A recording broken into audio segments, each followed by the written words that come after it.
des personnes qui pourraient être intéressées par tes services. Donc, pourquoi pas contacter des personnes autour de toi qui sont touchées par des problématiques de stress, de burn-out. Discute avec elles de quelles sont les problématiques qu'elles rencontrent au quotidien. Ça va te donner en fait ce qu'on appelle les points de douleur. Les points de douleur, ça va être les points sur lesquels tu vas pouvoir travailler. Donc, imaginons que voilà, une personne, elle te dise, je fais un burn-out. En fait, mon problème dans ma burn-out, c'est que je me sens incomprise. Personne ne me comprend autour de moi. Mon mari ne me comprend pas, mes enfants ne me comprennent pas, je suis rejetée au niveau du travail. Tu vas pouvoir partir de ce point-là pour peut-être affiner et développer des offres à ce niveau-là.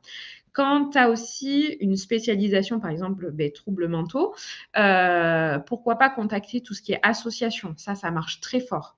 Pourquoi pas également contacter des thérapeutes qui sont spécialisés dans les troubles mentaux, donc tout ce qui peut être hypnothérapeute, thérapie brève, d'aller te présenter en disant, voilà moi ce que je propose et comment on peut travailler ensemble.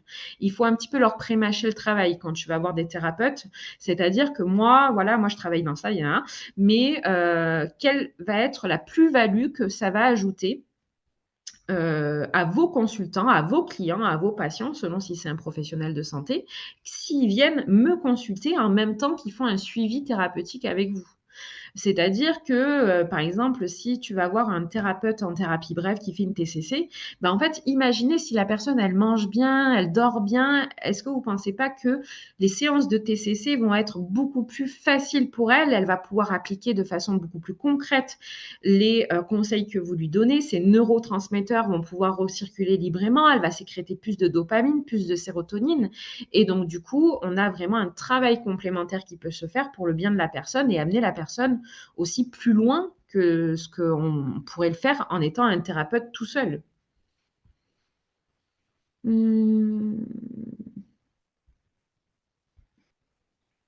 Pourquoi pas voir des salons spécialisés dans les troubles mentaux? Ça, je sais que ça se fait sur la gestion du stress, etc.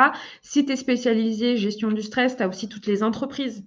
Parce qu'aujourd'hui, depuis 2020, il y a beaucoup d'entreprises qui maintenant octroient un budget à la prévention du burn-out, parce que je pense qu'après Covid, ils se sont rendus compte que je ne sais pas combien de salariés se sont mis en burn-out parce qu'il y a eu un moment de débordement pour tout le monde. Il y a eu un essor des arrêts maladie, donc ils se sont rendus compte que là, il fallait mettre en place des choses dans l'entreprise pour que ça change et qu'ils évitent en fait d'avoir trop d'arrêts maladie. Donc tout ce qui est atelier gestion du stress et du bien-être dans une entreprise, ça marche très fort. Ce que tu peux faire pour rentrer en entreprise, c'est préparer une brochure, donc en te présentant, en te disant voilà, je suis naturopathe, pourquoi la naturopathie pourrait être intéressante dans votre entreprise, mais présenter également des idées d'ateliers. Donc des idées, ateliers pour le burn-out, prévention du burn-out, atelier gestion du stress, comment bien manger pour éviter de finir en burn-out, comment bien dormir. Et tu peux donc présenter ça en fait à un CE généralement. Donc en fait, contacter les RH concrètement d'une entreprise. C'est généralement eux qui ont le budget, qui se disent cette année on fait tant de budget pour les ateliers. Et voilà.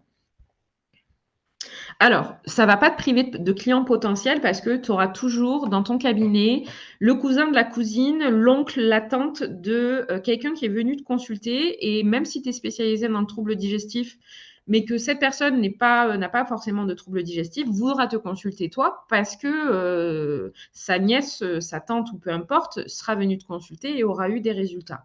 C'est vraiment la spécialisation, elle permet d'avoir une stratégie de communication qui va être ultra affinée et qui va te permettre d'aller plus rapidement et de remplir ton cabinet plus rapidement.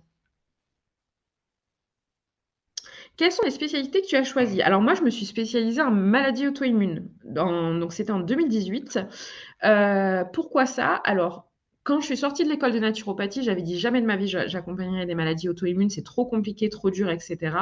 Je voulais plutôt me spécialiser dans l'accompagnement de la femme enceinte, mais en fait, en théorie et en pratique, je me suis sentie beaucoup mieux dans les consultations avec les maladies auto-immunes parce que je suis moi-même touchée et moi, la naturopathie a été exceptionnelle dans mon cas.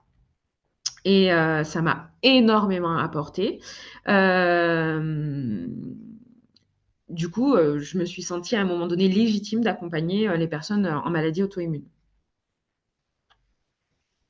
Existe-t-il un questionnaire afin de nous aider à affiner nos choix pour la spécialisation? Est-ce qu'il y a des formations pour se spécialiser?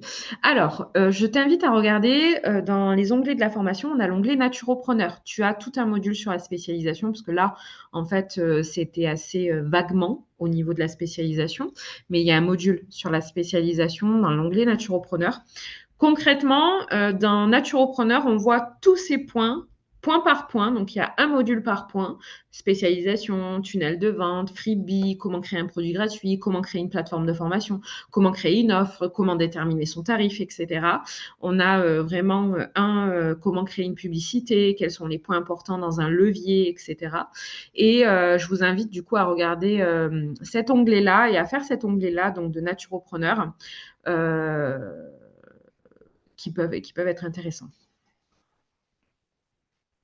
Quels sont les revenus passifs dont vous parliez dans le développement de plusieurs offres? Alors, les revenus passifs, ce sont des revenus qui sont dits passifs parce que tu n'as pas, entre guillemets, de travail à faire à l'instant T pour que ça te rapporte de l'argent.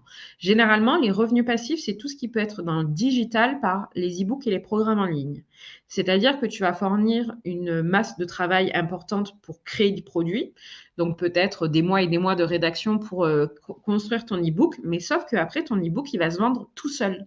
C'est-à-dire que tu n'as plus besoin d'intervenir sur l'e-book pour que le produit puisse te rapporter de l'argent. Ça, c'est très important. Intéressant également le revenu passif parce que c'est quelque chose qui te nécessite pas forcément beaucoup d'heures en fait. C'est-à-dire que dès que ton produit il est fini, il est terminé, tu n'as plus d'heures à mettre en place, mais par contre, c'est quelque chose qui peut toujours te rapporter de l'argent et en plus de ça, sur un process assez infini et en plus de ça, qui est intéressant parce que il te permet d'avoir toujours aussi ce plan B. C'est-à-dire, imaginons, tu tombes malade, tu as un arrêt maladie de 1 mois. Pendant 1 mois, tu ne peux pas faire de consultation. Tu as toujours tes revenus passifs qui travaillent pour toi. Tu as toujours tes e-books qui peuvent se vendre, tes programmes en ligne ou des choses de ce type-là. Tu as un congé maternité de 6 mois, ben pareil, tu as tes revenus passifs qui peuvent continuer. Enfin, peu importe tout ce que ça peut être, pour X ou Y raison, si tu ne peux plus, là, à l'instant T, proposer d'ateliers, faire de la consultation, tu as toujours des revenus passifs derrière. Alors, quel moyen de contact est le plus adéquat pour prendre contact avec les thérapeutes pour échanger sur le travail complémentaire possible ensemble? Alors moi, ce que je faisais à l'époque, c'était des apérothérapeutes, c'est-à-dire que j'invitais 5, 6, 8 thérapeutes autour de chez moi et je les invitais à boire un verre concrètement. On allait s'installer à un bar et en fait, on passait un moment ensemble et on papotait ensemble, ce qui permettait vraiment d'avoir une dynamique de travail et généralement, ce que je leur proposais, c'était un échange de pratiques. Donc, je leur offrais une consultation en naturopathie, ils m'offraient une consultation en ostéopathie, en